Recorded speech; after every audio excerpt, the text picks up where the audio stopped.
the trial of Karen Reed for the death of her boyfriend, John O'Keefe, is underway. There are 17 jurors, and they're coming and going with a police escort. I've seen a lot of things. I've never seen anything like this. This case never ceases to amaze me. The first week of testimony has come to an end. It's a spectacle, that's for sure. We really heard the defense highlight some of the discrepancies between what was documented and what first responders said they remembered. There are a lot of issues in this case. Proctor was improperly searching Karen Reed's cell phone for nude photos. The fact that the investigation wasn't thorough provides a big wrinkle in the prosecution's case. They're supposed to be creating this reasonable doubt, and they're doing exactly that. Everybody wants to know, us included, why he wouldn't go inside that home on the night that the body was discovered. There are more people here at the beginning of this than at the beginning of Johnny Depp's trial. It's always the theories or stories that each side will put forth, right, for a jury to listen to and decide which one is more believable. We asked Karen Reed about that alleged confession. Karen, did you ever say I hit him? I did not. The FBI is investigating an investigation of a murder. That never, ever happens. Karen Reed was drunk and angry and hit and killed John O'Keefe when she gunned it in the snowstorm. We're looking at arm injuries with scratches. We're not looking at tire tracks. I did not kill John O'Keefe. I've never harmed a hair on John O'Keefe's head. Defense attorneys learn in school, first class, the most important thing you can do is identify and select stupid juries. We're not concerned about any of the witnesses. None of the Commonwealth's witnesses are concerning us. Karen Reed is facing up to life in prison. I just hope justice is served for either one, whatever it is, you know. The fate of her life is not in her hands anymore. It's not in the hands of her attorneys. It's not in the hands of the prosecutor. It's in the hands of the jury now. Free Karen Reed! Free Karen Reed! Free Karen Reed! Free Karen Reed! Free Karen Reed! We are finally trying to get to the Massachusetts State Police's case against Karen Reed in the death of her boyfriend, Boston police officer John O'Keefe. It seems like the Commonwealth has been bringing in as much evidence as they can through witnesses other than the lead investigator, Michael Proctor, and for good reason. The jury is not allowed to know about the internal affairs investigation concerning Proctor and his conduct in this case, but they have heard that Proctor told his friends that he was looking for nudes on Karen Reed's phone, and that he has a connection to the Alberts that made him conflicted in this case, and that he dropped the ball more than once when it comes to interviewing witnesses, taking statements, and doing reports. There are so many problems with this case, and we've been impatiently waiting to hear from Proctor about all of it. Well, we finally did. He finally took the stand, and so did Sergeant Yuri Buchnick, who worked along with Proctor. We're going to get into all that messiness, but I also want to walk through the testimony of both Buchnick and Proctor about the actual investigation. Sergeant Yuri Buchnick took the stand on day 20, 21, and 22. Buchnick has been a trooper for the Massachusetts State Police since 2012, but his law enforcement career actually began in 2003 after graduating from the military police school. He gives some background into his career in military and law enforcement before taking on a supervisory role within the State Police Homicide Detective Unit. Now, Trooper Michael Proctor has been a state trooper for 10 years, and about 4.5 of those have been in the homicide unit. Buchnick has known Proctor since they began working together in fall of 2019, though Buchnick is actually Proctor's supervisor. He says that he received a call from headquarters at 6:44 in the morning of the 29th to let him know that there was a body in the snowbank in Canton. He was actually informed that it was a possible heart attack, but he says that he wasn't told that it was a Boston police officer until later that day or the following day. Now, Buchnick says that he wasn't the trooper on call. Michael Proctor was. So he said that he would call him and let him know that there was a request for assistance. Proctor's on-call shift began at 7 a.m. on the 28th, and he was only 12 minutes away from his shift ending when he says that he got the call from Buchnick advising that a man was found with a possible medical condition in the snow. Buchnick told him that he would start shoveling out his driveway so that he could meet him at Canton Police Department. I do have a question here. We've been told that state police can't take over the investigation until there's a death, and Officer O'Keefe's time of death is listed at 7:50 a.m., almost an hour after Proctor is no longer on call. Now, we heard in previous testimony that a call was made to state police before that, and Buchnick testified to that as well, but Canton PD was basically turned away during that call since there was technically no death yet. But I guess even though Proctor's shift was over, he still had to go in and take over on this investigation since the first call that was turned down came in a few minutes before he was done. I don't know. It doesn't make much sense to me, but not many things in this investigation have. Now, Proctor says that he contacted Sergeant Lank from Canton PD to find out what had transpired, but the only information that he could really give him at the time was that the victim had been transported to Good Samaritan Medical Center with injuries.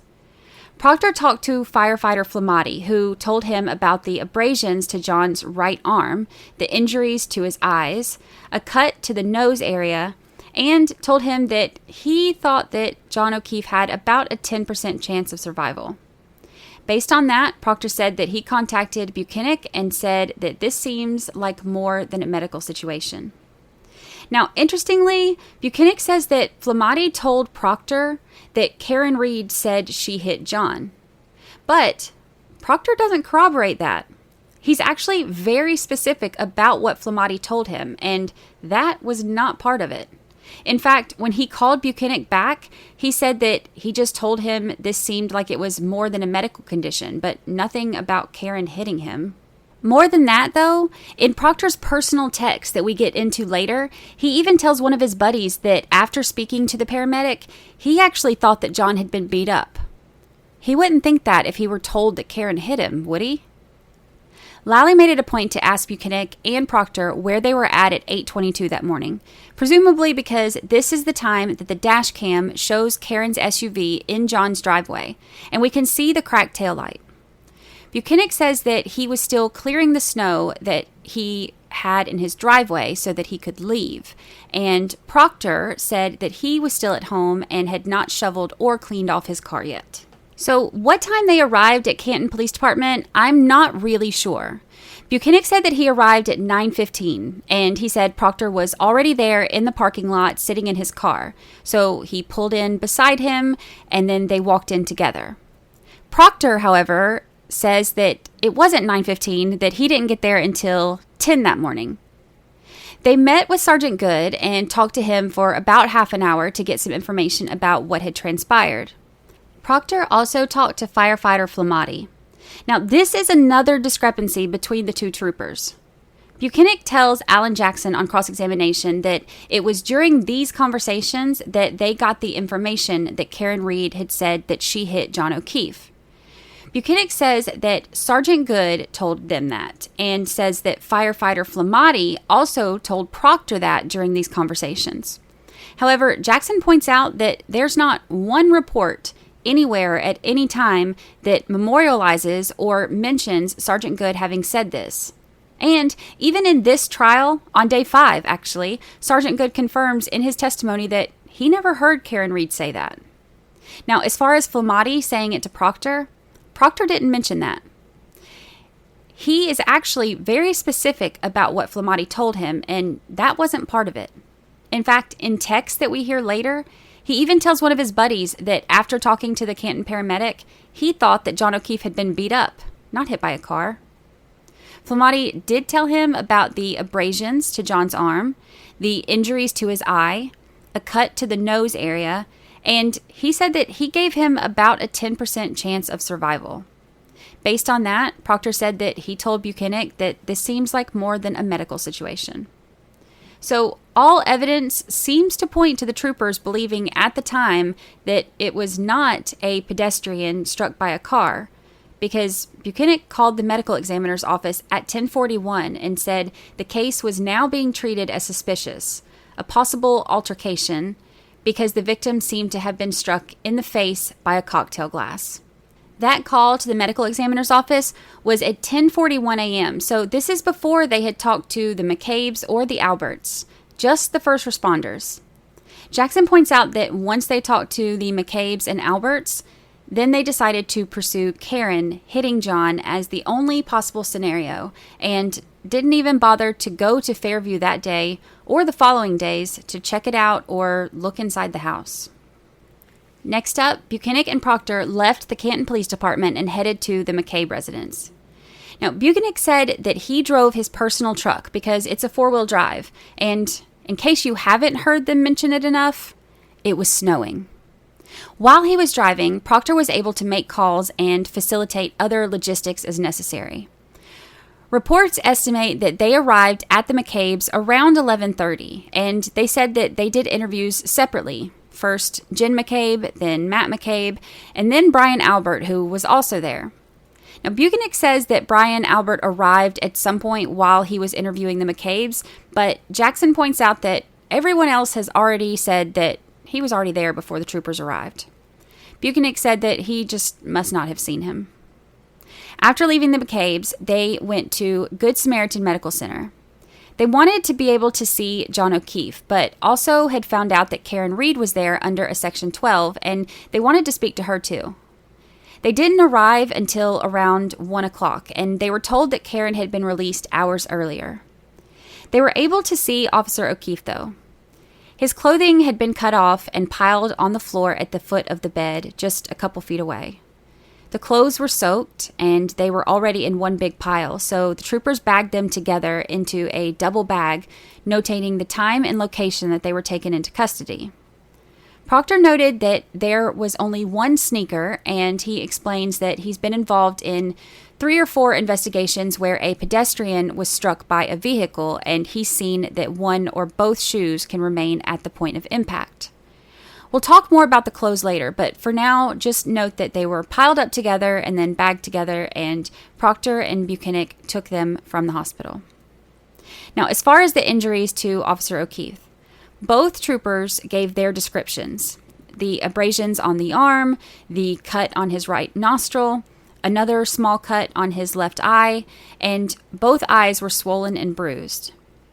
As Buchanan starts to testify about this, he slips into this weird moment where he seems like he's trying to testify as a medical professional, which, of course, he isn't.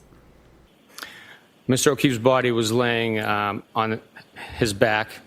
The observations I made were of bruising to the eyelids of his face.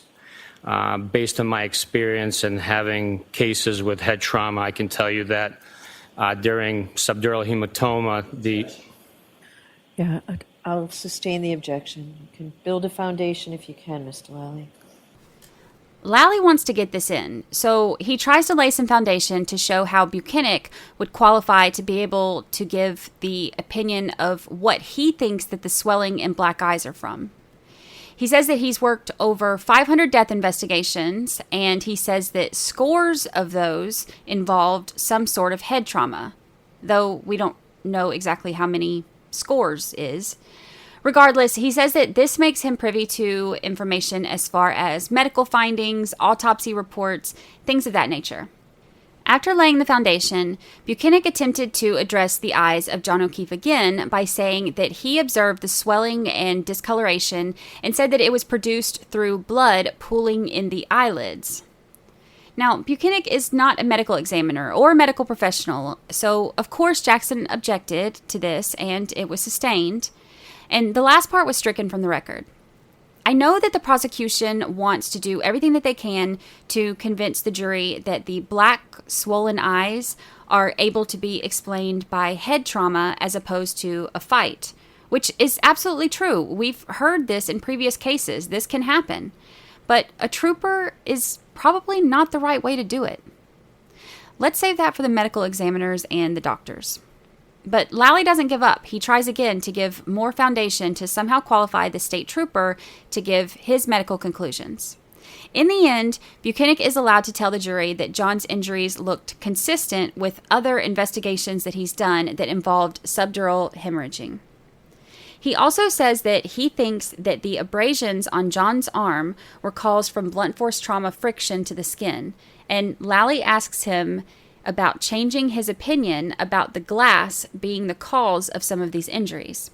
He says that after seeing John O'Keefe, he determined that the glass was not the cause of the injuries to the back of John's head.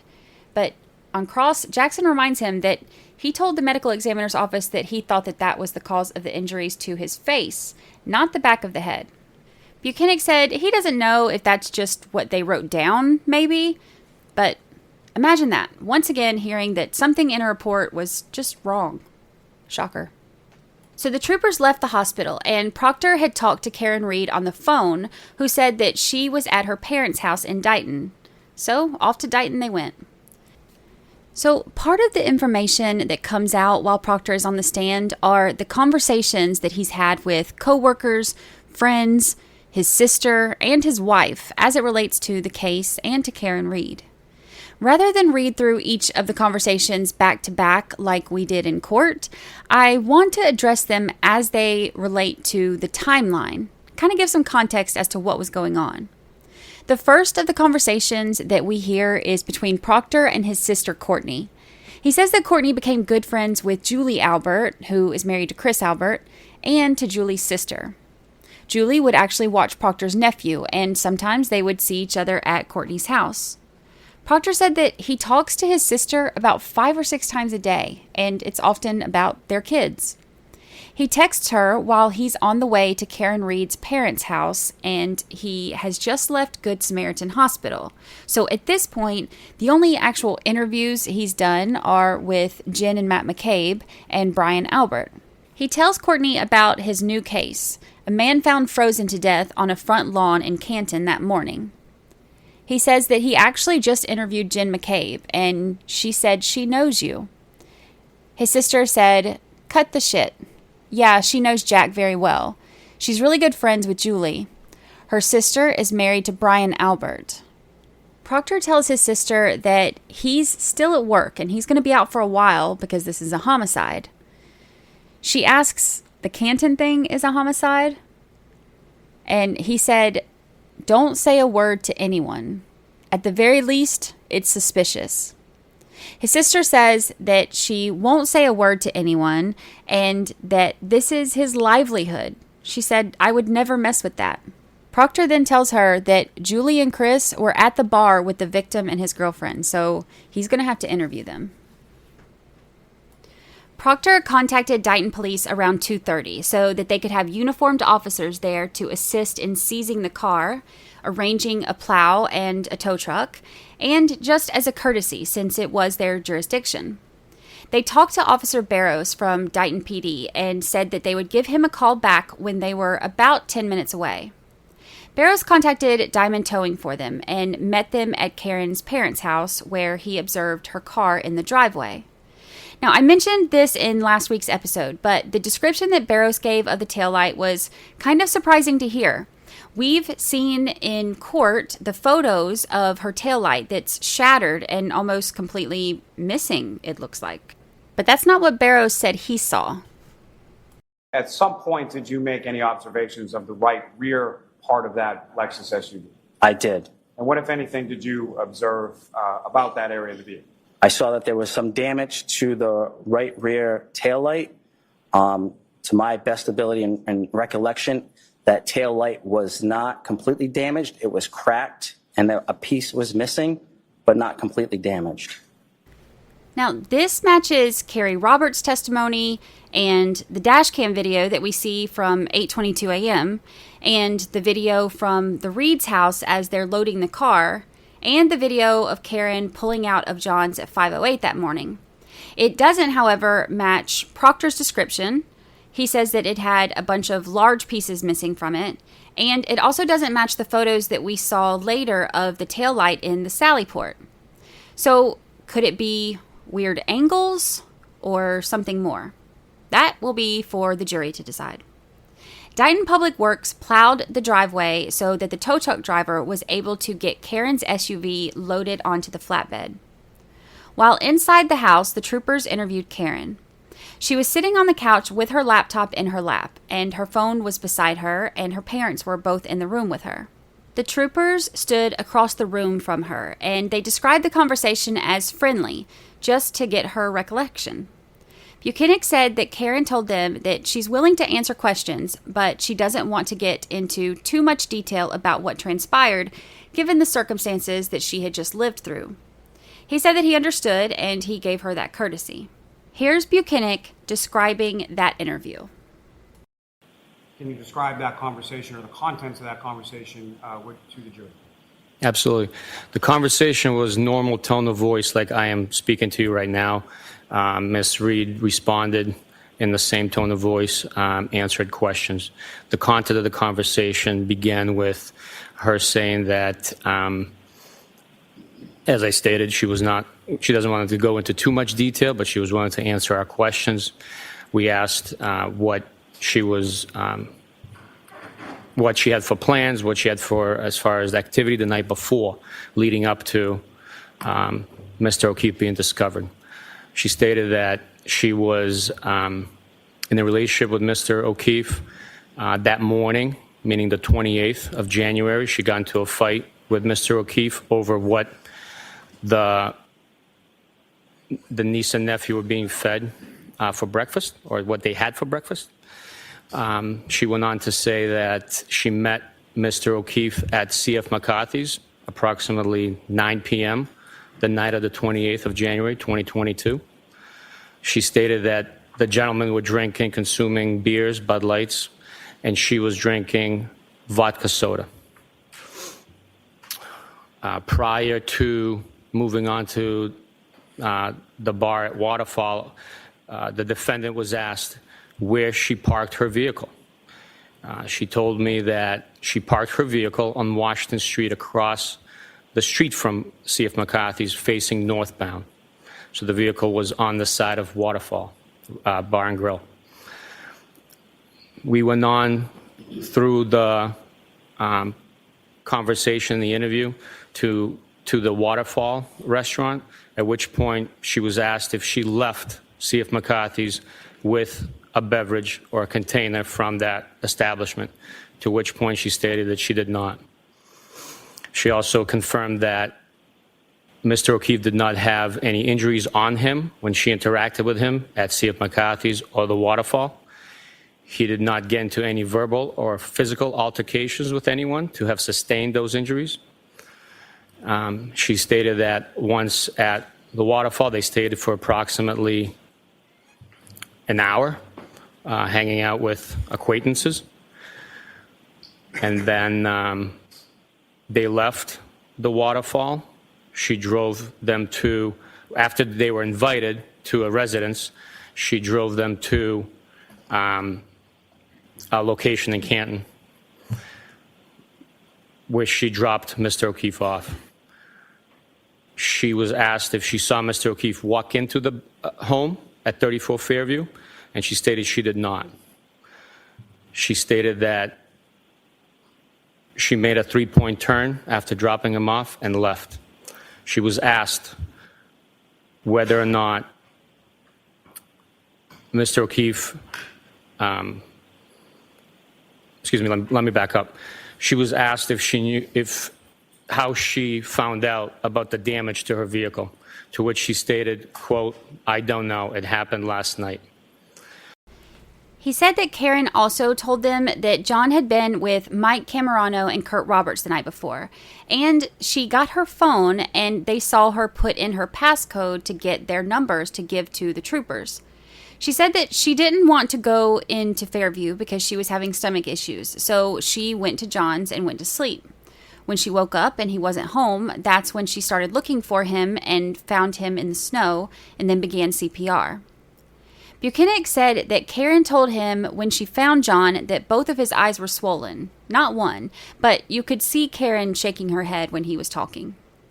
Buchanan said during the interview, they got to the point where Karen told him that she did a three-point turn, so he asked her to walk him through step by step of her operating the vehicle and exactly what she did. At that point, he said the interview was terminated. I want to skip ahead for a minute because I think that this is really important right here. Karen agreed to answer questions, but when they asked her to walk through the driving, she didn't want to answer those questions. There's a Google search that we hear about, and though it's not allowed in for the jury, we hear that Karen searched for a DUI attorney right after Proctor called her on this day and asked her to come talk to her. So True Crime 101 is never talk to police without an attorney. But retaining counsel is not supposed to be used against anyone as any type of consciousness of guilt. But this prosecution did try to do just that. The judge made a fair ruling on this, though, stating that the probative value is outweighed by the prejudice that this may bring. We'll be right back. They seized Karen's car and her phone, and Proctor said that they immediately put it in airplane mode to avoid anyone being able to access the information to delete anything from iCloud. Buchanan said that they packaged her phone up and they taped it to transport it. The driveway at this point had been plowed while they were inside, so the car could be loaded on the flatbed, and then they left. They showed ring footage to the jury from Karen's parents' house, and we see all of this happening, as well as footage from when Karen and her dad arrived there. When they got out of the car, they go around to the back of the car and they look at that rear taillight to see the damage.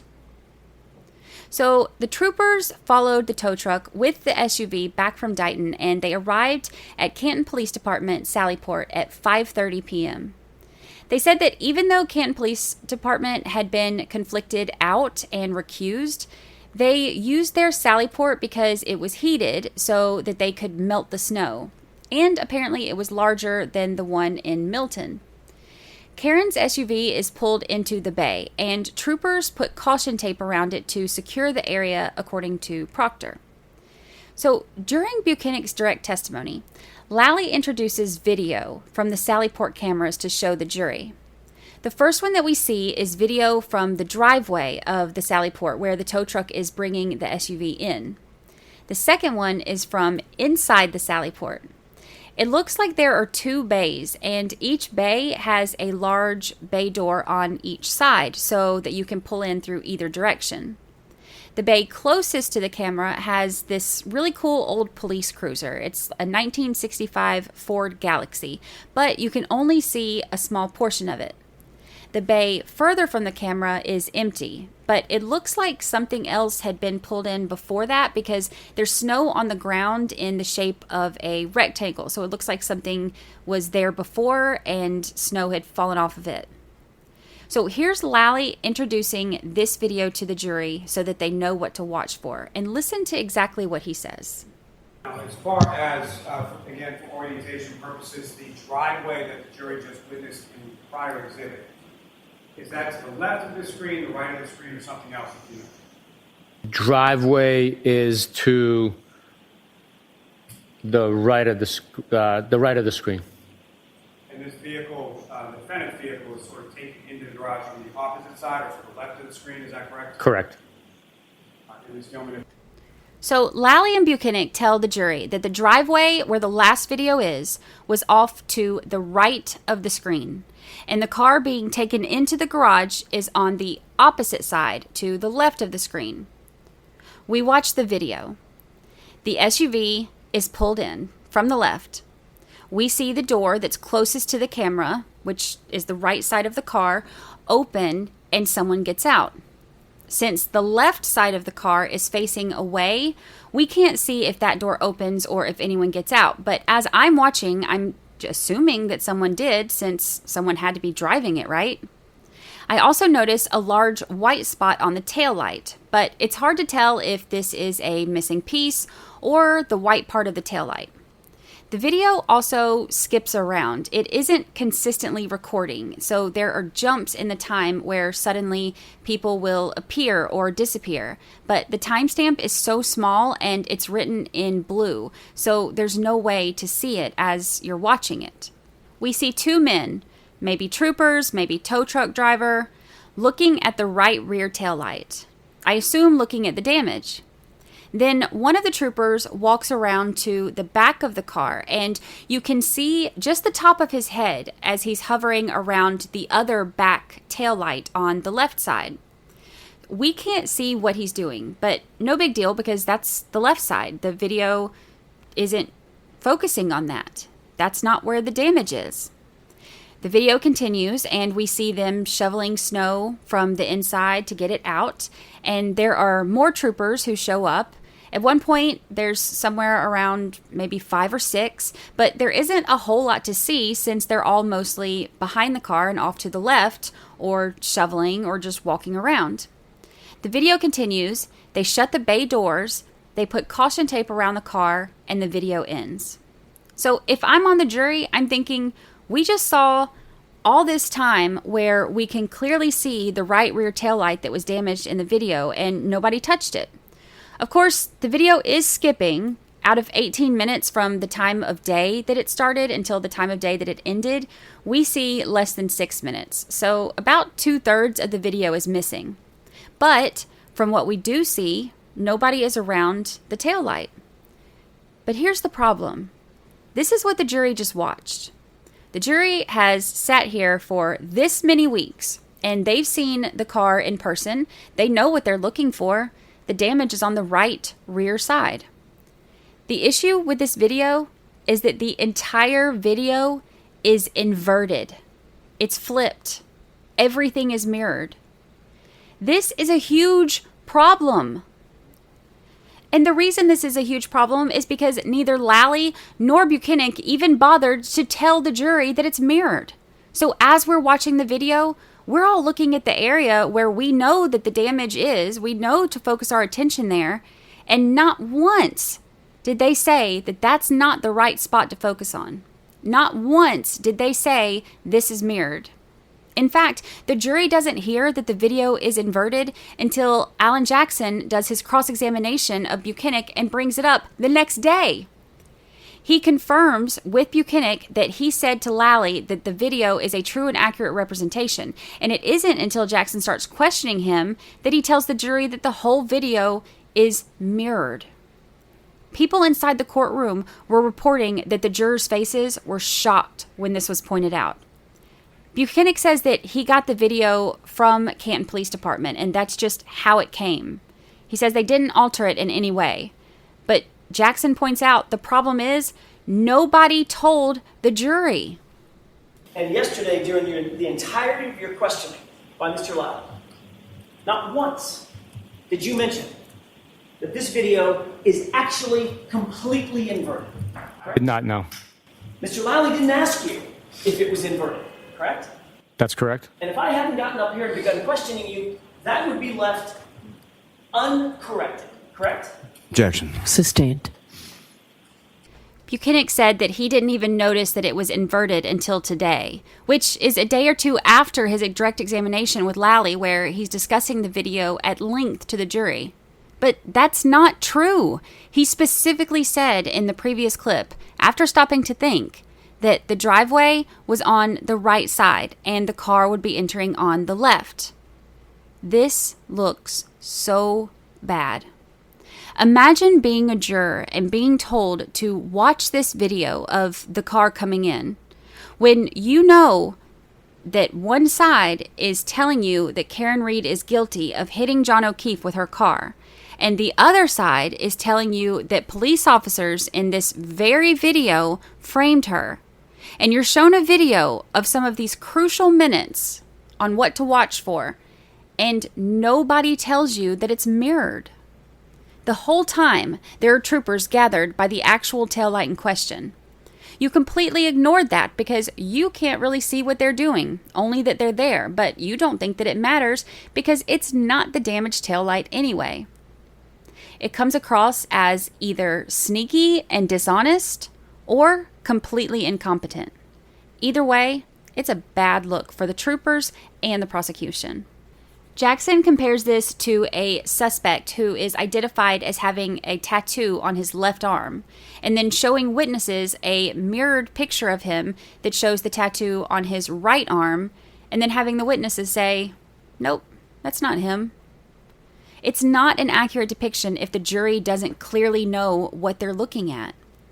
I cannot believe that neither Lally nor the trooper told them. It was truly a shocking moment.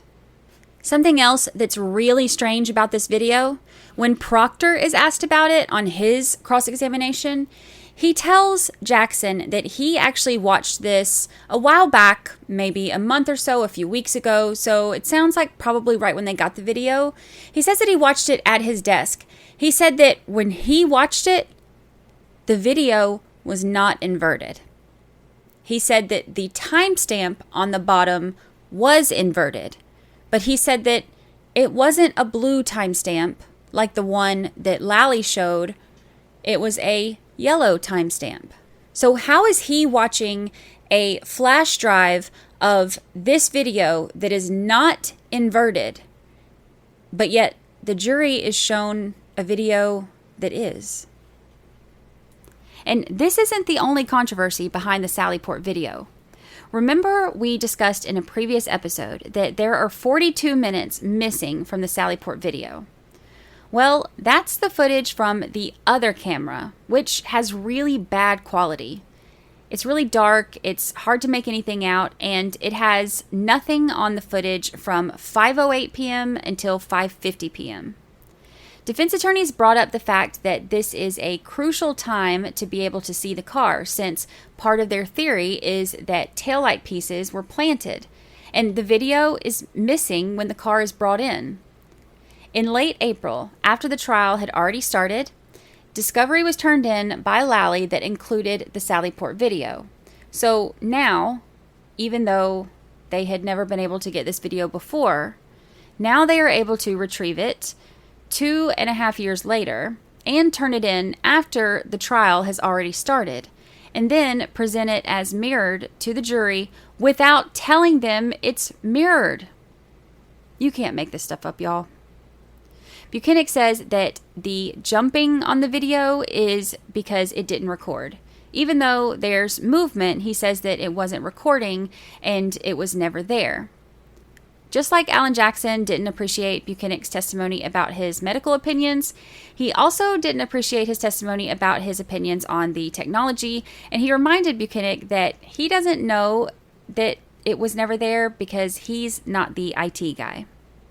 Jackson shows the video during cross, and he points out that the jumping around shows troopers by the rear damaged taillight, but he notes that we can't see what's happening. And he points out that one of the time periods missing or not recorded begins at 5:38, after they were standing by the taillight. He asks how long of a drive is it from there to Fairview, and the estimate given is about 4 minutes. So the defense's implication here is clear. We can't see what's happening to the taillight back there. The video that faces the taillight is missing at that time frame, and despite Lally saying that it's motion activated for the most part, whatever that means, it's not there.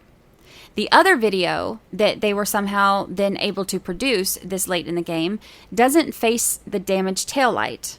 And we can see troopers by the light right before the video cuts out at 5:38. It's a 4-minute drive to Fairview, where the CERT team is, and the first piece of taillight was found about 5:45.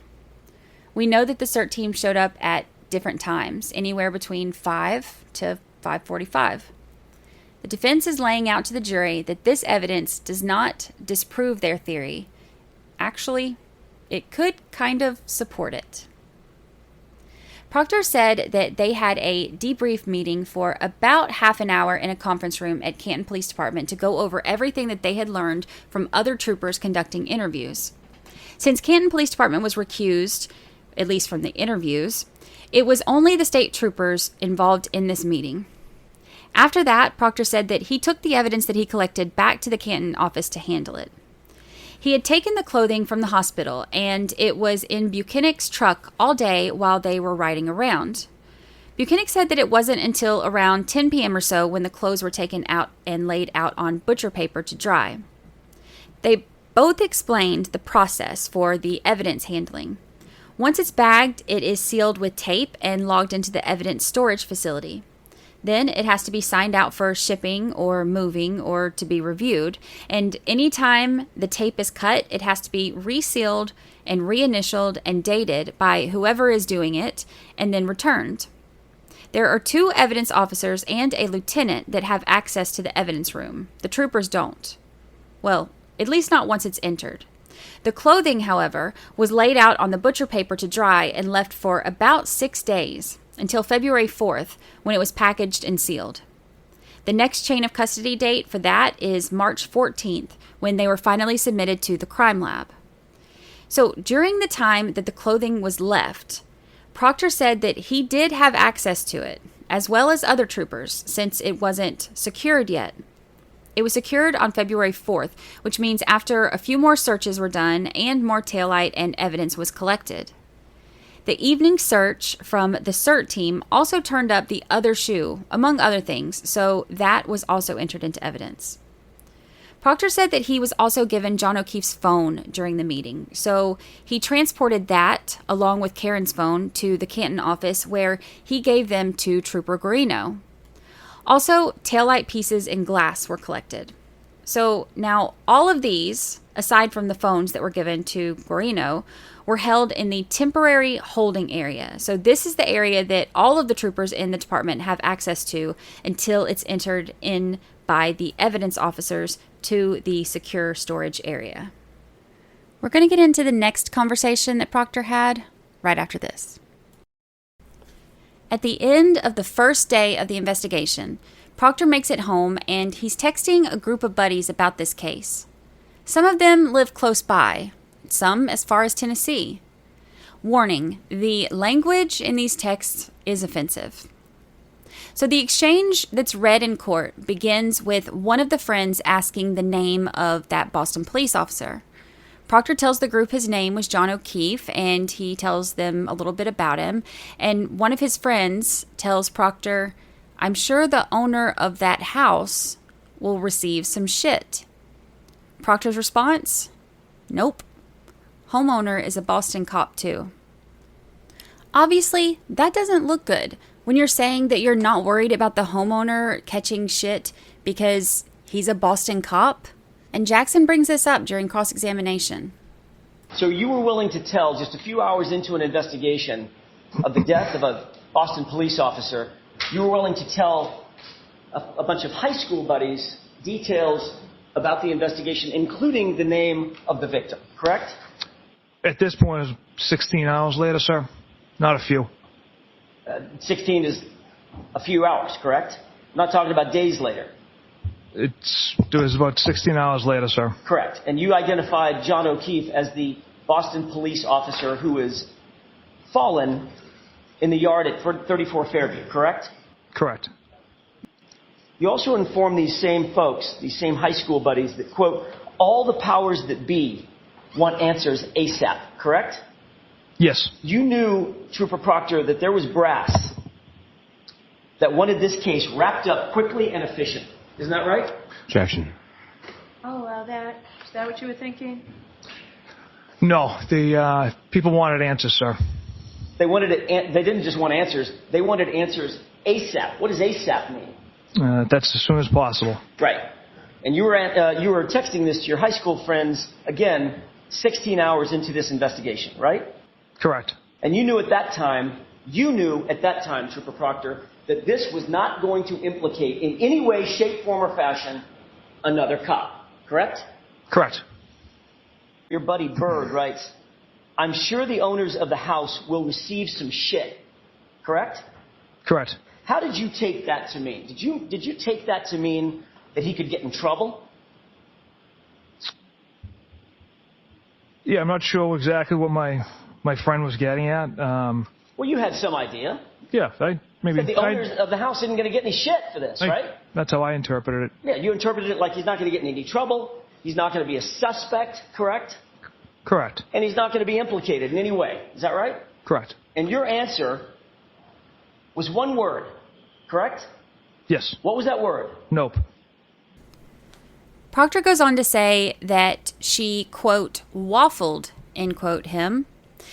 His friends asked, did he get beat up? and one is trying to clarify, asking if the homeowner was a woman cop that beat him up.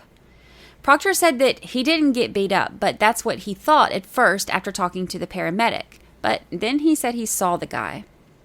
His friends asked what waffled him means, and they asked the story. Proctor said that she hit him with her car. One of them responds about that being really messed up. I'm paraphrasing for language purposes. And Proctor replies, intentional or not. One of them asks if he was frozen in the driveway and she didn't see him, and Proctor responds, that's another animal that they won't be able to prove. He says that they arrived at the house together, got in a fight, she was driving and she left, but he says that there will be some serious charges brought on the girl.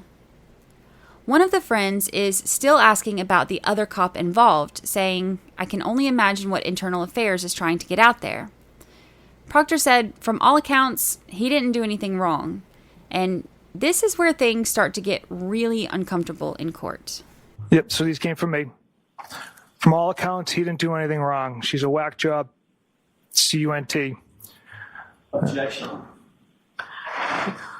So don't spell it. You have to. So these are your words, Trooper Proctor? Yes, Your Honor. Go ahead and say them. Cunt. One of Proctor's friends in the chat asks him about Karen, saying, is she hot at least? And Proctor has to tell the jury about his response. Yes, she's a babe. Weird Fall River accent, though. Though, no ass. And sir, what is it that you were referring to there, or why would you text that? These were, from all accounts, he didn't do anything wrong. Is talking about the homeowner, Mr. Albert. I had mentioned the compelling evidence against Miss Reed at this point indicated that Mr. Albert had nothing to do with Mr. O'Keefe's death. The rest of the unprofessional and regrettable comments are something I'm not proud of, and I shouldn't have wrote in a private or any type of setting. These texts are gross. There's no other way around it. And Proctor tried to get around saying the word that he called Karen, but Jackson objected. And I don't blame him. He wanted Proctor to own his words. He said it. Those are his words. And he wanted Proctor to have to repeat it. Exactly what he said, out loud, in front of a jury that is predominantly women. And he wanted them to hear the vulgarity of what he said. And the judge agreed. Here's Jackson on cross-examination. What else did you say in response to, she's hot at least? Or she hot at least, question mark? So following that text, I responded, yeah, she's a babe. Weird Fall River accent, though. No ass. Yeah, she's a babe. Who's the she? Miss Reed. Weird Fall River accent, though. You talking about her, the way she talks? The accent. And no ass. Now you're talking about her body, her physique, correct? Yes. You think that's appropriate? Absolutely not. Then Bird chimes in with a little comedy. Not newsworthy then, correct? Correct. In other words, well, if she didn't have an ass, nothing to see here, correct? Objection. Sustained. And then 5051 says, oh, she's skating, right? Correct. And what did you write after that? My response was 0 chance she skated. And then what did you write? She's fucked. 0 chance she skates. She's fucked, right? Correct. You decided on the 29th of January, 17 hours into this investigation, you decided individually, Trooper Proctor, you're not only going to put it on the girl, you decided you're going to make sure this is cut and dried, and the way you're going to do it is to make sure that she's fucked. That's what you were saying. And then Bird decides to chime in, good, no ass bitch, right? Yes, that's what he wrote. And how did you respond to Bird saying, good, no ass bitch? I laughed. Thought that was funny, did you? Thought that was funny? It was unprofessional of me. That's something I shouldn't have done. Well, I think we all know it was unprofessional. It was a lot of things. I'm asking you, did you think it was funny? Well, according to my response at the time, apparently. He also mentions in this conversation that the powers that be wanted answers ASAP. Now, these are things that the defense attorney, Jackson, addresses on cross-examination. He points out that this conversation is only 16 hours in, and he's already telling a bunch of his buddies that the supervisors want this wrapped up as quick as possible, and telling them that there won't be any kind of issues for the cop who actually owned the house where the dead cop was found. He won't be implicated in any way. And Jackson asks him, how can you know that only 16 hours into an investigation, that the homeowner had nothing to do with the death of a cop found on his lawn, especially since Proctor hadn't even been to the scene where it happened yet? Proctor said that he felt comfortable in that.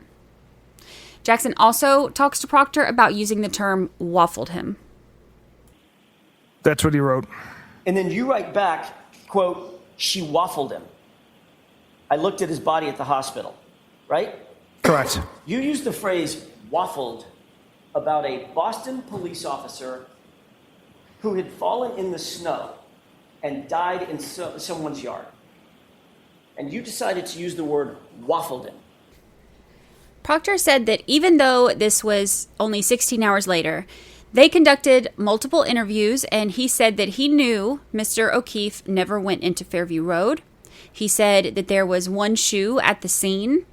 Based on John's injuries and Karen's statements when he and Buchanan interviewed her, and having a broken taillight, some of the taillight pieces being found at the scene, he said that all gave compelling evidence pointing directly to Karen Reed striking John O'Keefe with her car. He said that that led him to make those comments. He says they weren't professional comments, but based on the day's investigation, it was clear to him that Karen Reed had struck John O'Keefe with her vehicle. Jackson also asks about the comment on intent, where Proctor said that that's another animal that they won't be able to prove. He points out that Proctor knew 16 hours into this that he would have zero proof of multiple things in this case. He also asked Proctor why he had no problem sharing John O'Keefe's name in the chat, but ignored his friends twice when they asked him the name of the Boston cop who owns the home. He asked if Proctor was trying to protect Brian Albert, a line of questioning that has been a pattern in this trial. The following day, January 30th, Proctor and Buchanan interview Katie McLaughlin at Canton Police Department. The day after that is the autopsy by Dr. Scorty Bello, and on February 1st, the PCA is dated and signed. For context, this is the day that the CARS team responded to the Sallyport to look at Karen Reed's SUV, and Matt McCabe texts the group chat about troopers out in front of the Asian house, and the text about tell them the guy never went in the house. A few hours after all of that, Proctor interviews Nicole Albert at Fairview Road. This is also the day that Proctor's sister and Julie Albert talk multiple times before and after Karen's arraignment aired on TV.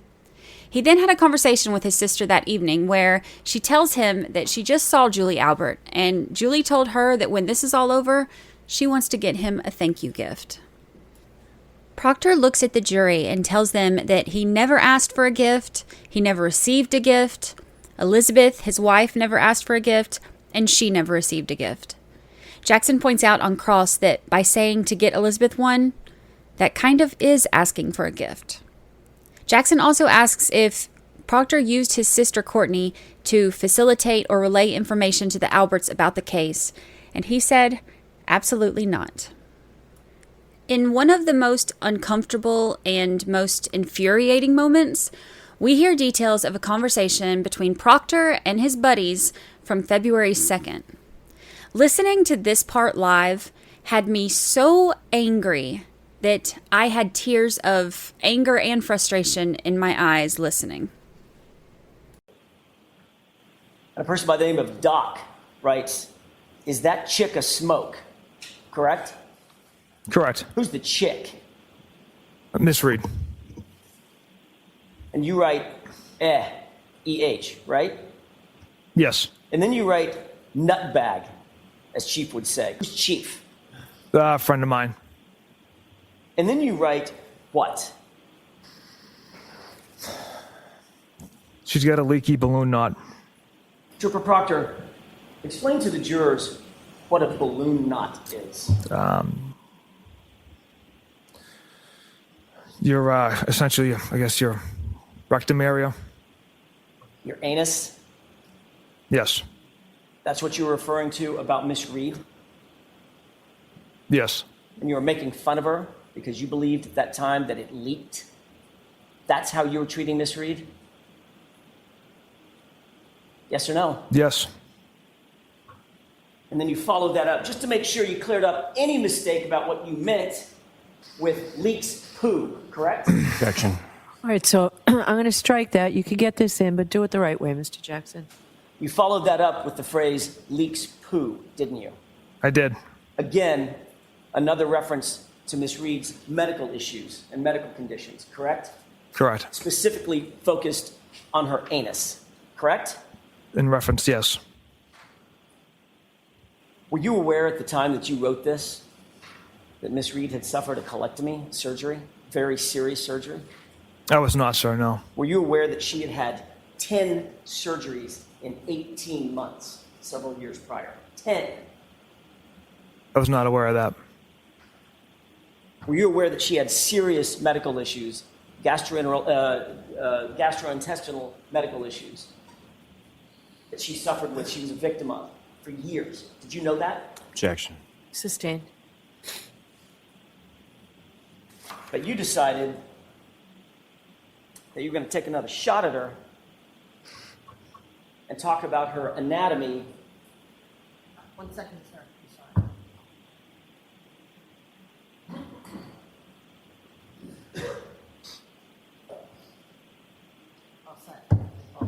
I'm sorry. Christine. You decided that you were going to take another shot at her and talk about her anatomy as a balloon knot, correct? Objection. Sustained. Miss Reed was just reduced to a punchline to you, wasn't she? Objection. Sustained.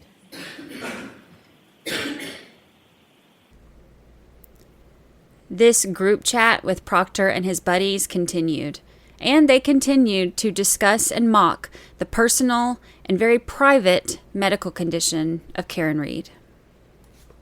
Proctor says that the text conversation was juvenile and these were not professional comments and they have zero impact on the facts and the evidence and the integrity of this investigation. On February 3rd, another search was done. They requested that the troopers bring shovels and rakes, basically anything like gardening items that would help them to dig through the snow to locate any missing items, specifically looking for John O'Keefe's baseball hat. They located a drinking straw from a cocktail glass, some colored plastic, and other items, all located on the grass portion of the yard near the flagpole. Proctor said that they found the hat deep underneath the snow. On February 3rd, Proctor also went to John O'Keefe's house to document that there was no damage to his car or the garage doors because of the video they had seen on Ring of Karen Reed hitting his car in the driveway. On February 4th, the clothing that was collected from John O'Keefe in the hospital was finally bagged after drying on the butcher paper for 6 days, and another search was conducted at Fairview. Buchanan said that he got a call from Berkowitz that something had been seen while he was driving by. When he was asked about this when on the stand, he said that having excavated the items on the 3rd, which was the day before, he directed troopers in the office who obviously reside in the area to make it a point to just drive by Fairview every day on the way to work and on the way home. The purpose of this was to see if anything else was to reveal itself as the snow naturally melts away and items could just present themselves from the melting snow.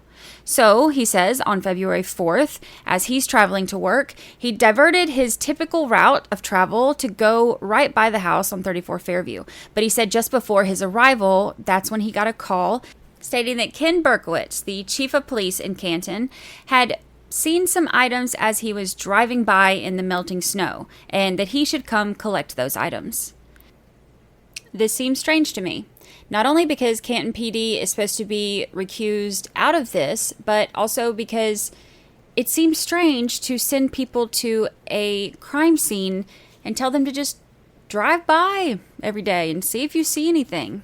It makes no sense to me, but this is what happened and this is what they did. So Berkowitz calls and Buchanan says that he heads over there. He's asked about this on cross-examination, and he says that there was no coordination between himself and Chief Berkowitz about this, that he just got the call and headed over there. He said Lank was actually there too. Berkowitz said that he was just driving by, saw a piece of glass, and started making phone calls. The attorney asked him, "Did you ask Chief Berkowitz why he's driving by?" And the answer was, absolutely not. But they were recused. I don't know. It makes no sense to me, like I said. But he says they were only recused from the interviews. Alan Jackson says that Brian Albert and Higgins had been communicating with Berkowitz that morning. 2 witnesses on the case. And then he goes to the house for evidence, even though he was conflicted out. And that's not suspicious? There's another search done on February 8th and February 10th, where more glass and plastic are found. They seized more shards of glass and plastic. They said 6 items of clear red and black plastic and 14 items of plastic and glass. They didn't bother having crime scene services come out this time, since he said that they had already collected so much evidence before. He says that it was located in the vicinity or general area of other things that they had found, and that was good enough for him. The area that Buchanan estimates to be about 30 square foot is what he considers the vicinity. He said that there were items by the flagpole, by the hydrant, in the road, in the grass, and by the electrical box, etc. So Alan Jackson says that his idea of vicinity may be different than someone else's. They also talk about Proctor's handwriting on the evidence bag from that day. It lists the 6 pieces of red and black and clear plastic, but it was not submitted to the crime lab until March 14th. But he says there's no log showing where they were or any kind of chain of custody for the 5 weeks in between.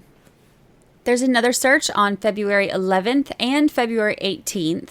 And then on April 28th, the medical examiner tells Proctor that the manner of death could not be determined.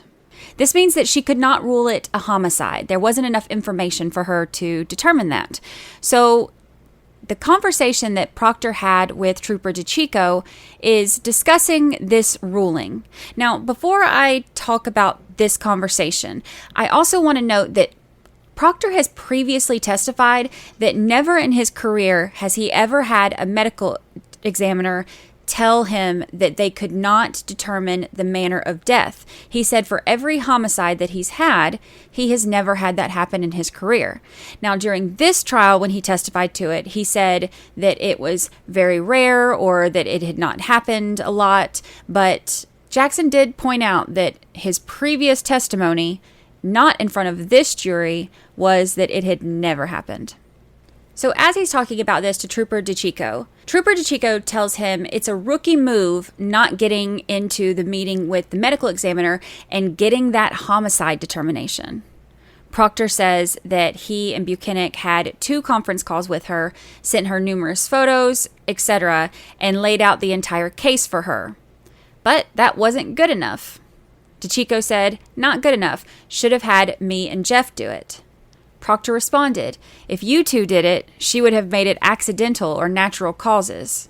Proctor said in this text exchange, "Of course it's undetermined. She was a whack job."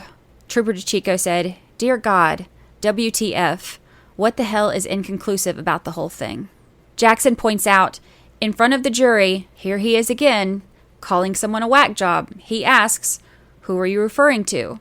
Now, it's worth noting that when he's talking about this during direct examination, he says he's referring to Karen Reed. But the way that Jackson isolates his conversation and shows that there is no conversation going on at this time about Karen Reed, he pushes back on this and he tells him, "Who are you referring to?" And it's very clear in this conversation, he's calling the medical examiner, Dr. Scortibello, a whack job because she didn't give the homicide determination that he wanted. On June 9th, there's text messages where Proctor is telling his wife that he is waiting to lock this whack job up, now referring to Karen Reed again. Now, this is the day that she was indicted by the grand jury, and she was processed in the barracks at Milton. The jury also heard the audio from the body-worn camera that was taken while she was in custody at Milton Barracks. I'm not going to play it because the audio on this one's not great, but we have heard this in a previous pre-trial hearing. This is the one where she is talking to the officers about potentially getting bail or how she's not getting bail this time. And she says something to them about the charges, and she says something about her taillight and that we're all in on the joke, right? That Brian Albert and Colin Albert beat John up and her taillight is pulverized, and we're all in on the joke. There was no context really given for this to the jury, so they were just kind of told it's an interview. So I'm curious as to how well they were able to hear it and about what kind of questions they have from it. Proctor references this in text to Kokowski and DeChico later that evening. He says something about Karen Reed and her medical condition again. When they're asking about if she's hot, he says, if you like women who shit themselves. Then he says the statement that she made was mental tonight when they were locking her up. He said, thank Christ it was on body-worn camera. Somebody asked, what'd she say? And Proctor said, she said that the Alberts beat the shit out of O'Keefe and left him for dead. That's why the taillight was cracked. She's gross. DeChico responded, oh, fuck her, bitch. A conversation with Proctor and his supervisors from August of 2022 is the first conversation that's actually brought up during cross-examination. This is toward the end of the day, and I don't doubt that Jackson brought it up and hammered this in so that the jury went home with this conversation on their minds. Super Proctor, in the summer of 2022, August 17th specifically, you were sitting at your desk, presumably alone at your office, at about 10 p.m. at night, going through my client's personal cell phone, correct? Yes, sir. As a matter of fact, you were sitting there texting with your friends and colleagues at Massachusetts State Police about you going through her personal cell phone. Is that right? Correct, sir. And that included Trooper DeChico, is that right? DeChico, yes, sir. Trooper Fanning, Trooper Buchnick, Trooper Moore, and Trooper Kutzkowski? Kokowski. Tell me that again? Kokowski. Kokowski. Yes, sir. All right, all the consonants are silent. Fair enough. Trooper Fanning and Trooper Buchnick are your supervisors? Yes. And you were bragging to all 5 of them that you were going through Karen Reed's cell phone about 9:45 at night. Objection. I'll allow it. Is that right? No, I wasn't bragging, sir. Trooper Proctor, Trooper DeChico had sent you a photograph of my colleague, Mr. Unetti, correct? Yes. You see that, gentleman? I do, sir. Is that the photograph that you received? Yes. And then your response was what? I hate that man. I truly hate that man. Actually, your response was, I'm going through his retarded client's phone right now, correct? Yes, after the picture, sir, yes. Who's the retarded client? I was referring to Miss Reed, again, unprofessional language. I'm asking for who you were referring to. Miss I know Reed. You got an explanation. Who was it you were referring to as retarded? Miss Reed. Karen Reed, the woman sitting to my left. Yes, sir. The subject of your investigation as a professional, correct? Yes, sir. As an unbiased, objective investigator, the person that you were investigating, you referred to your bosses as retarded, correct? Again, poor language on my part. Poor language is one way to put it. Completely offensive is another way to put it, right? Objection. I've got to sustain that, Mr. Jackson. Jackson refers to Proctor saying that he hates Yannetti as a visceral response to someone who is just doing their job. And as he continues the questioning, he repeats the words being said, making sure that the jury feels every bit of the uncomfortable inappropriateness and offensiveness of the words that Proctor wrote. He then asks Proctor about Yannetti and asks, how do you feel about him now? I still don't care for him now. Right. I'll let it stand. The conversation continues to get bad. Jackson brings up the fact that Proctor gave an update to not only his colleagues, but to his superiors in a group chat as he's going through Karen Reed's phone. And he tells them he hasn't found any nudes yet. I provided a inappropriate joke as an update. They knew I was going through location data, text messages, Google searches. But like I had mentioned earlier, I had to stop. Except Trooper Proctor, none of that really professional sounding stuff ended up in your comments to your bosses, did it? Again, it was a poor joke. Is that yes or no? It did not, no. It did not. No, As a sir. matter of fact, what did you write after you talked about going through the, quote, retarded client's phone? Objection. I'll allow it. No nudes so far. No nudes so far, correct? Correct.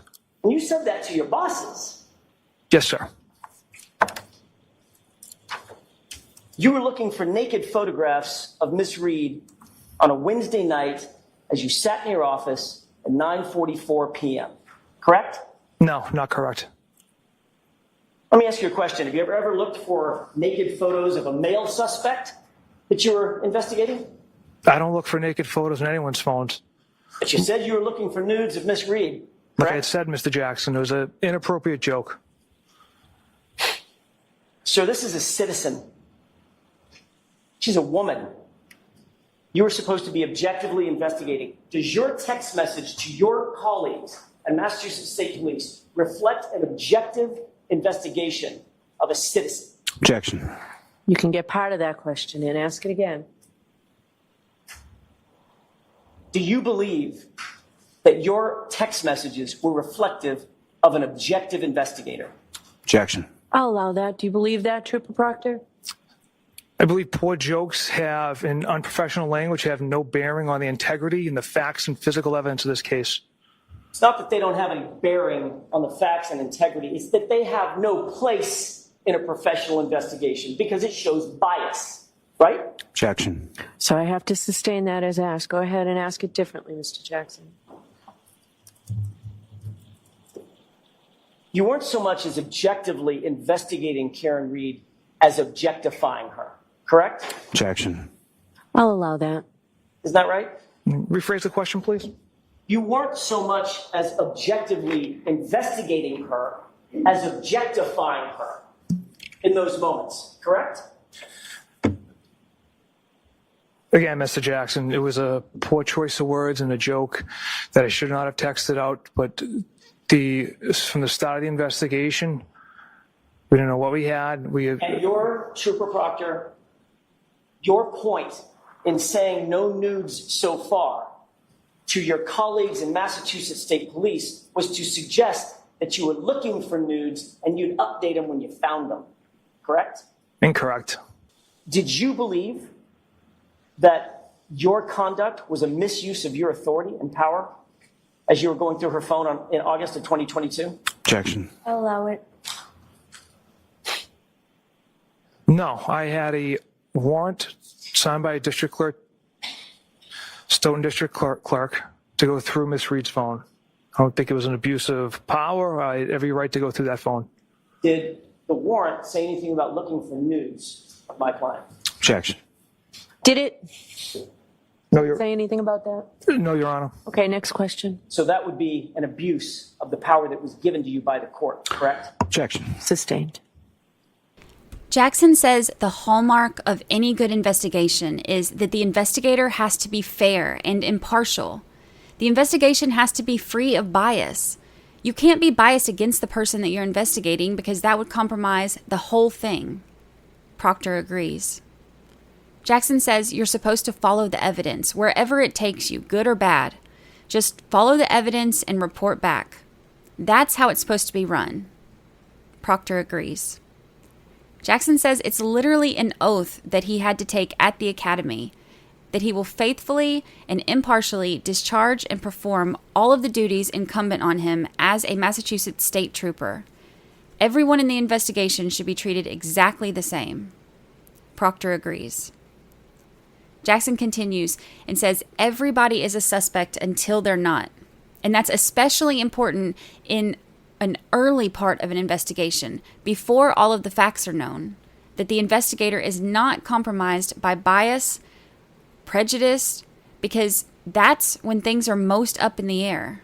There's a cloud of fog of not knowing exactly what the truth is. And Proctor agrees. Jackson tells him, you don't get to pick a suspect and then try to find evidence to support your choice. But in this case, he said, that's exactly what you did, isn't it?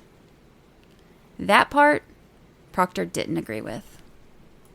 Jackson asked Proctor if he stands by his testimony that this investigation was done with integrity. You indicated that your conduct in this case, and specifically your conduct as reflected in these messages, how did you put it? It did not affect the integrity of the investigation, of your investigation, correct? That's what you Correct. said to the jurors. Correct. Do you know what the definition of integrity is? Doing the right thing when no one's looking. It means the quality of being honest and having strong moral principles, correct? Objection. Sustained. Do you believe that integrity means being honest and having strong moral principles? I believe that's part of it as well. Do you stand by that testimony that you were showing strong moral principles in this investigation, sir? In the investigation part, absolutely. Through these text messages, absolutely not. They were juvenile and regrettable. When you say they're juvenile and regrettable, it sounds like you're almost apologizing to the jury for your conduct. Is that what you're doing? For those text... Objection. Sustained. Trooper Proctor, have you ever apologized to Miss Reed? Objection. Sustained. Jackson brings up all the issues that he wants to address with the jury while Proctor is on the stand. He asks about Proctor testifying that he did not know and did not have a relationship with the Alberts or McCabe's, which we have heard before that he knowingly minimized to the federal grand jury. He says that he said he did not know them or have relationships with them because he interpreted it to mean that they were friends and they communicated. Texts are brought up from 10 days before John O'Keefe's death, where potential arrangements were being made for Julie Albert to babysit Proctor's son, and from about 3 weeks after John O'Keefe's death, where Julie is texting Proctor, laughing and saying, "This is the weekend that I've been waiting for. Please send ski videos if Courtney doesn't share them with her." This clearly shows a relationship of some sort, both before and after the death of Officer O'Keefe. Jackson points out that Proctor did not mention anything about his relationship with Julie Albert, Chris Albert, or Colin Albert on any report that he ever drafted. The same day that he interviewed Julie and Chris, Julie called his personal cell phone less than an hour later, and not long after that, Proctor's sister texted him asking how it went interviewing Julie because she said that she was so nervous. He tells her that it was fine, giving information about his interview of a witness in this case that they have a personal connection to. He also reads texts from his sister, telling him if the victim and his girlfriend were at the bar with Chris and Julie, she probably knows them. And another text the next day saying, "Jesus Christ, the party was at one of the Alberts," with 2 exclamation points. He later brings up the notes from Proctor's interview with Julie Nagel, stating that he listed everyone at the house except he left Colin off. And he asked Proctor about him interviewing Colin himself, despite their personal connection. And he says he did nothing to corroborate their story or to verify that he went home at the time that he said he did. Jackson also asks about the Life 360 app from Jen McCabe's daughter who picked Colin up. And he asked Proctor, did you bother to get video surveillance from Canton High School or the gas stations nearby? And Proctor says he didn't, despite a conversation that was also brought up with a Canton police officer who told him about one of the gas stations that had video, and Proctor said he was going to add it to his list. Jackson continues to show the issues with the investigation, bringing up the fact that Proctor interviewed Julie Nagel and Sarah Levinson 7 months later, Caitlin Albert and Brian Jr. 16 months later, Allie McCabe, Ricky D'Antano, and Heather Maxson 18 months later, Lucky the snowplow driver 17 months later. And Jackson says that Proctor told the grand jury under oath that no snowplow traveled down Fairview Road on the 29th. And he asked him, why would you say that? Proctor said that that was based on his interview with Michael Trotta. But Jackson tells him Trotta already testified and said that he did tell Proctor about the plow drivers. He says he basically just didn't want to interview anyone that didn't fit his narrative. Proctor said, absolutely not. He brings up Higgins having the romantic connection to Karen and says that Proctor learned about that within the first 2 weeks, but he didn't think that it was important enough to pursue or to do a forensic image of his phone. He asked Proctor about things being deleted from Jen McCabe's phone before she turned it over, and Proctor said that he wasn't aware of anything being deleted, despite a Celebrite report showing deleted calls and texts, and despite Jen McCabe testifying that police told her that she could delete conversations with her daughter. He brings up conversations with Kevin Albert, who is conflicted out of this completely, not only as a family member, but also as Canton Police Department. But they were still communicating, and he was helping to arrange interviews for Proctor. But the Kevin Albert connection doesn't end there. We hear that Proctor and Kevin are pretty well acquainted also. So when you told the jury a few minutes ago that you were aware of and knew of but didn't have relationships with 3 Alberts, Julie, Chris, and Colin, not quite true, is it? There's a 4th Albert out there, isn't there? Yeah, right? Yes. But you didn't tell us about that one, correct? I don't consider that a relationship. It's, Well, let's look at that. 5 months into this investigation, in July of 2022, you were actually continuing to socialize with Kevin Albert, weren't you? Yes. On July 19th, 2022, you and Kevin Albert went out drinking together, didn't you? I don't recall that. You don't recall the date, or you don't recall... July 19th, 2022. You don't recall the drinking? The date itself, sir.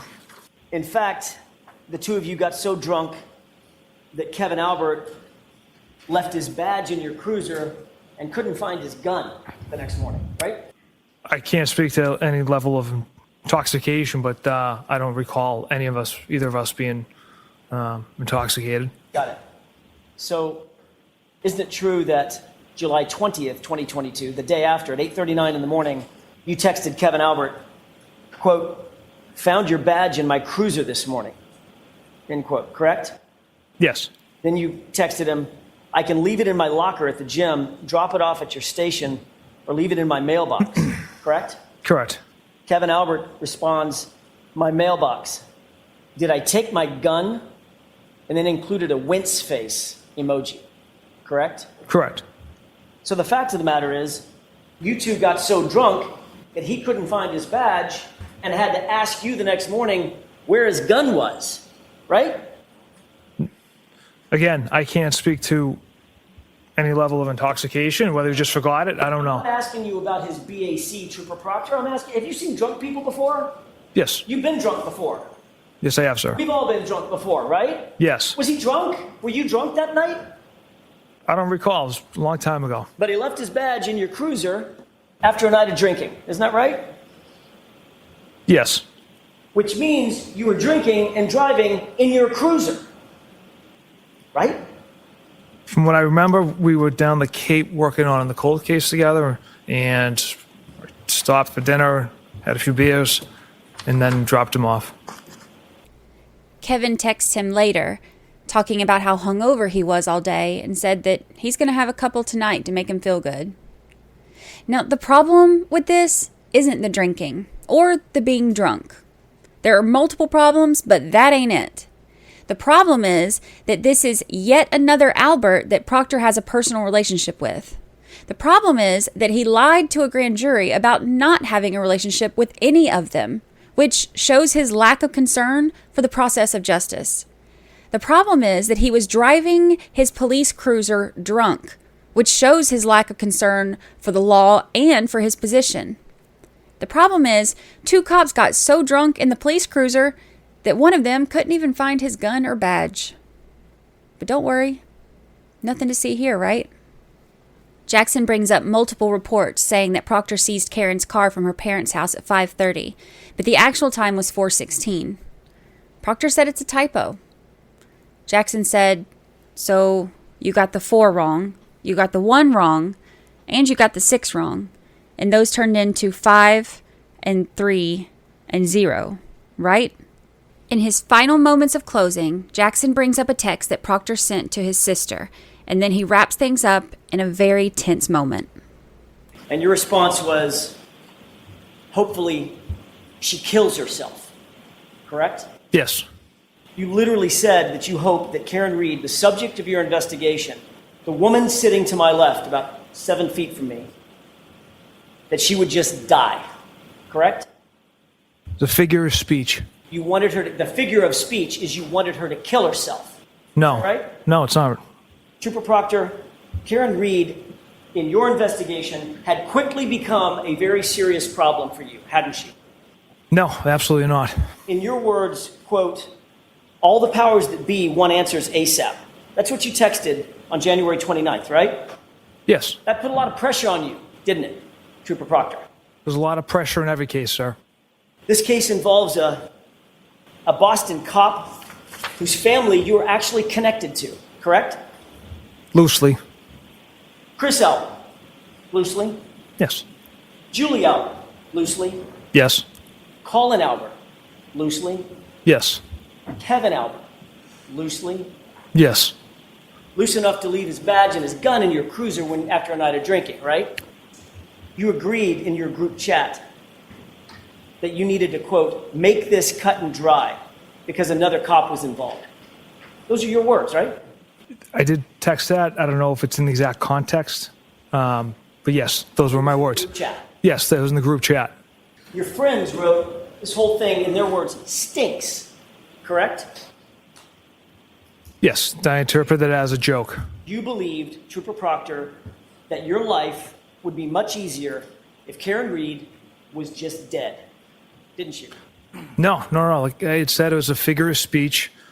My emotions got the best of me based on, the fact that Miss Reed hit Mr. O'Keefe with her vehicle and left him to die on the side of the road. So my emotions got the best of me with that figure of speech. Well, let's talk about your figures of speech. During the course of your investigation, your figures of speech include the following. She's a bitch. Is that right? Yes. A whack job, correct? Yes. A retard, right? Yes. Her balloon knot leaks, right? Yes. No ass, correct? Yes. She's fucked, according to you, right? Yes. Ass leaker. That was the word you used, a figure of speech, right? Correct. A girl who shits herself, right? Correct. And then fuck her, correct? Correct. Would you agree, Trooper Proctor, that you have dehumanized Karen Reed during the course of your investigation with comments and words like this? Would you agree with that? I would say based off that language,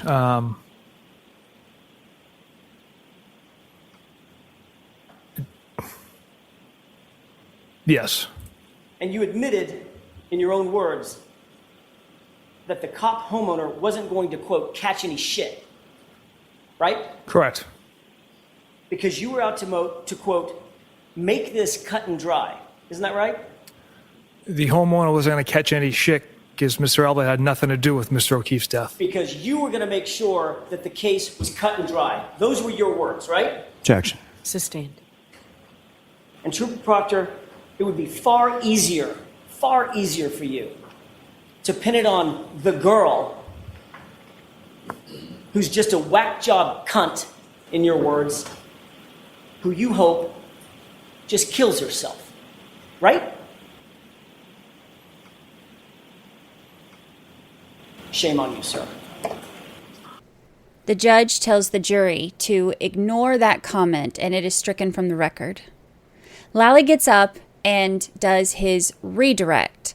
Now, he gives Proctor the opportunity to say why he doesn't like Yannetti.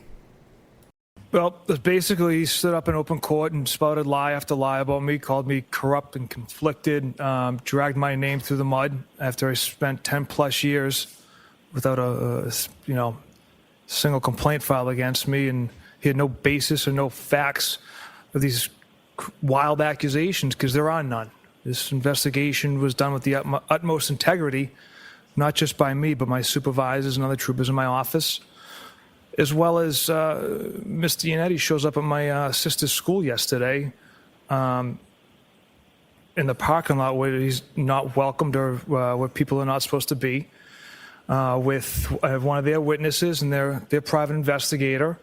And a teacher sees this, informs Mr. Yannetti that he can't be there, and instead of saying okay and leaving, he asks, is Courtney Proctor in the building? Does she work here? She calls me to see if she was being served. Objection. Can we approach? Yes. First time Proctor's been on the stand that he didn't have any trouble speaking up. The jury is taken out of the room while the judge talks to the attorneys. Yannetti was asked after court about being seen with Lucky, the witness that Proctor mentioned, and he said, yeah, of course he was meeting with him. That's one of their witnesses, and he met with him at the school at Lucky's request so that they could go over the route and prepare for his testimony coming up. When the jury's brought back in, the judge tells them to completely disregard that last answer, and if they wrote it down, cross out the notes. They are not to consider it in any way. Proctor is given the chance to answer the question again, with a little more direction on his limitations, and he says that his feelings about Yannetti are because of false accusations of being conflicted and corrupt, spouted in open court, which there's zero evidence of. Lally also asked Proctor about allegations of children in a photograph. Finally, the photo is addressed. Now, this is a picture that we've talked about before that was discussed in court. The picture has been controversial in court and social media for a year now. When Lally addressed it in court at a pretrial hearing, he didn't clear anything up because he referenced the children and then he corrected himself and said the child is Proctor's family member. But the child that he referenced isn't the one that the defense was saying is one of the McCabe children, or two of the McCabe children, actually. It was actually the two in the back of the photo. So his correction and his vague response did nothing but fuel the fire. This is something that I've brought up in previous episodes, and finally, we hear Proctor address it, the way that Lally should have addressed it the first time it was brought up. Proctor says that this was his family. He also says that the reason that he interviewed Colin is because Colin was the subject of a third-party culprit defense, and he says that there was no evidence to back that up. He says that he didn't respond to the text to Julie Albert about the ski trip videos. He doesn't even remember the last time that he talked to Chris and Julie Albert before the investigation started. He said that the case that he was working with Kevin Albert was a cold case, and he asked to drop off his badge, so he needed the address, and Lally suggested that that shows that he didn't know Kevin all that well. And finally, Lally asked Proctor why he made those terrible comments about Karen Reed. What he thought at the time happened that made him so upset that he would make those comments. And Proctor gives his explanation to the jury of what he thought happened that night at Fairview Road. I believe, based on all the physical evidence and facts, Mr. O'Keefe got out of that vehicle holding that cocktail glass he walked out of the Waterfall bar with. Miss Reed pulled ahead and then backed into him, struck him with her vehicle, and then left. And then came back 5.5 hours later, correct? Correct. Nothing further. Jackson says that does not give Proctor a right to use those words that he did or to speak about his client the way he did. And he repeats some of those things that he said, leaving the jury with the impression and the memory of it. He told Proctor he had an agenda from the beginning, and he compared his being the lead investigator on this case to a fox guarding a hen house. I know that this was a really long episode, but I wanted to put everything from the two main investigators together into one episode to make it more cohesive. I didn't want to break it into two. And the next episode will probably be another supersized episode. It's going to have all of the experts. These are the final witnesses in the Commonwealth's case. Were they able to put everything together to clear up questions? We're going to hear from the data experts. We're going to hear about the data points, about GPS and the step data. All of these things we've talked about before. This is conflicting data, so what do the experts say about it? We'll also hear from the medical examiner and one of the most controversial witnesses that we've had so far, even more so than Proctor maybe, the crash reconstructionist, Trooper Paul. All of that will be on the next episode. We still have a lot to cover, and we're one step closer to this case going to the jury for deliberation. My name is Brandi Churchwell, creator of 13th Juror Podcast. If you're enjoying it, please leave us a review on Apple Podcasts and Spotify, and share this episode with your friends. For more information, photos, and episode guides, visit our website at 13thjurorpodcast.com.